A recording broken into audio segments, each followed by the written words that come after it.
فضلا وليس أمرا ادعمونا بلايك للفيديو واشتراك بالقناة.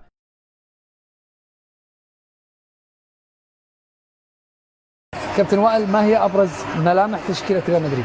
يعني غياب كاريراس كظهير ايسر، كامافينجا بيلعب، والتشكيل الاساسي في وسط الملعب والهجوم هو نفس اللاعبين اللي بيلعبوا كل المباريات، في ظل غيابات في خط الدفاع اكتر من عنصر غايب. مباراه صعبه، مش سهله. فريق رايو فايكانو بيحب المباريات الكبيره زي برشلونه وريال مدريد لانه عنده قدرات ممتازه في التحول واستغلال المساحات. عندكم خطوره في رايو؟ يرسل هذه الكره طويله من اليسار، ما زالت عرضي كامافينجا، تدخل كان موجود في اللقطه الماضيه. من الياس اخوما شمال منقوله داخل منطقه الجزء الاخرى عند حارس المرمى تيبوك. اهداف بطوله دوري ابطال اوروبا. اوسن يعيد الكره باتجاه تشوامي اخرى هنا في هذا الملعب، حيث الى بيلينغهام. اصابه لبيلينغهام، اصابه لبيلينغهام النجم الانجليزي، اصابه عضليه لبيلينغهام. الفارو ارفينوا المدرب الذي طلب الدعم من الجماهير، والجماهير هنا الحاضرة دائما وكما جرت العادة بالنسبة لملعب البرنابيو. بيلينغهام في توقيت مبكر على مستوى، ما زال فيني في كرة والتصويب أولا.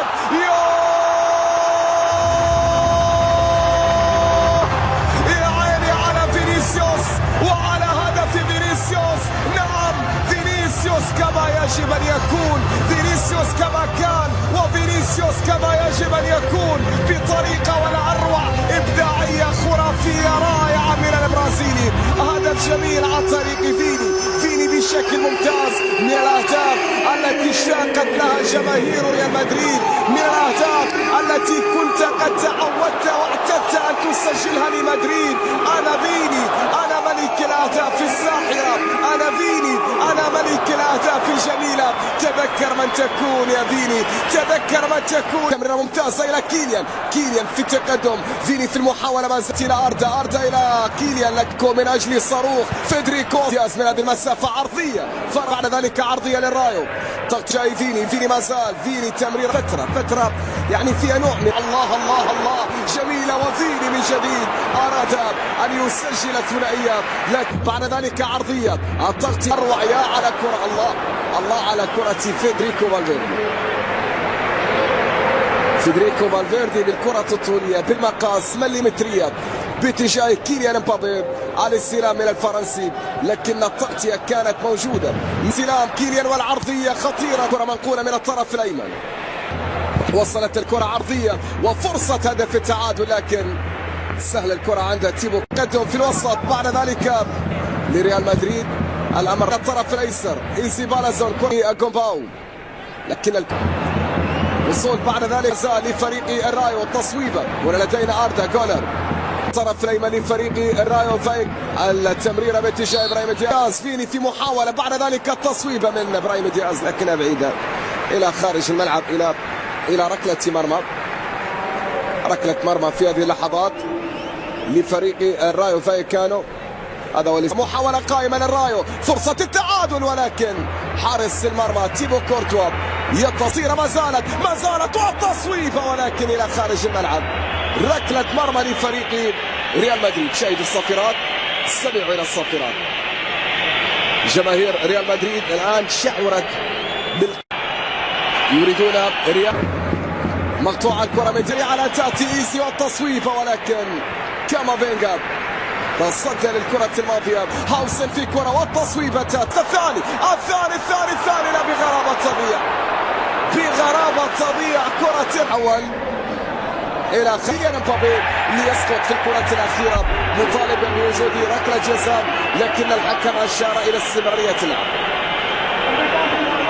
هذه الكرة ما بين كيليان مبابي، كيليان هو اللي قام بالمسك في اللقطة الماضية على لاعب فريق رايو فايكانو. في كرة ما زال كومباو والتصويبة، لكن هنا كرة طويلة منقولة خطيرة والتعادل. نعم، الأمر ممكن، وهكذا أكد دي فروتوس ليسجل هدف التعادل لرايو فايكانو. التعادل كان ممكنا،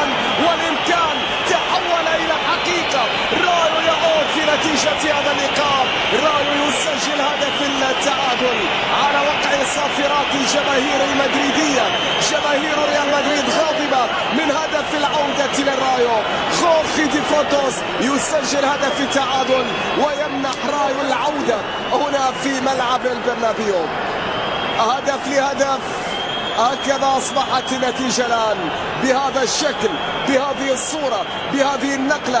بعد ذلك بهذه التمريرة من جانب كوباو أرسلت عالية داخل منطقة الجزاء. تسلل مكان موجود، تقدم تشواميني. ماذا يفعل تشواميني؟ ماذا يفعل؟ بدأ وكأنه منهك ونحن في بداية الشوط. كرة ترسل ساقطة داخل منطقة، جميلة الكرة بالكعب لكن داخل منطقة الجزاء. فرصة لأخو ماشينا راتيو عرض فينغا.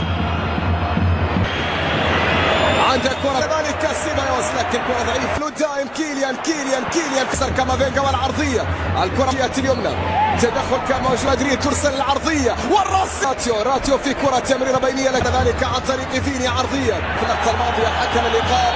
رايو يطمع بالثاني، لم تاتي. تشواميني يحاول في المحاولة فيني والكرة إلى خارج الملعب إلى ركلة مرمى. فينيسيوس يطالب بركلة جزاء، مبابي يطالب بركلة جزاء. هذه اللقطة وهذه الكرة. رايو لكن تيبو كورتوا تصدر في الكرة الماضية. تيبو كورتوا يتألق ويمنع هدف ثاني لفريق الرايو فايكانو. في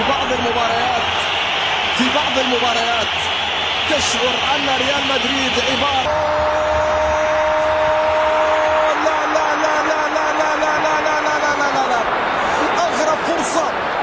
أغرب فرصة بإمكانك أن تشاهدها تضيع بهذه الصورة. كيليان مبابي غريبة والله الكرة الماضية وكأنها مسارات في شارع سريع تشاهد فيها تحركات وحركات. يحاول مرور تقدم بعد باتجاه فينيسيوس يريد المرور لكن يسار يسقط. بعد ذلك أردا وصلت عن طريق الياس خماش سيس. هذا التدخل موجود. هذه بطاقة حمراء. نعم هذه بطاقة حمراء. وصول متأخر من جانب اللاعب سيس في اللقطة الماضية وبالتالي يغادر أرضية الملعب بالبطاقة الحمراء. حالة طرد في فريق رايو فايكانو. شاهد اللقطة، لمسة الكرة الخطيرة. بعد ذلك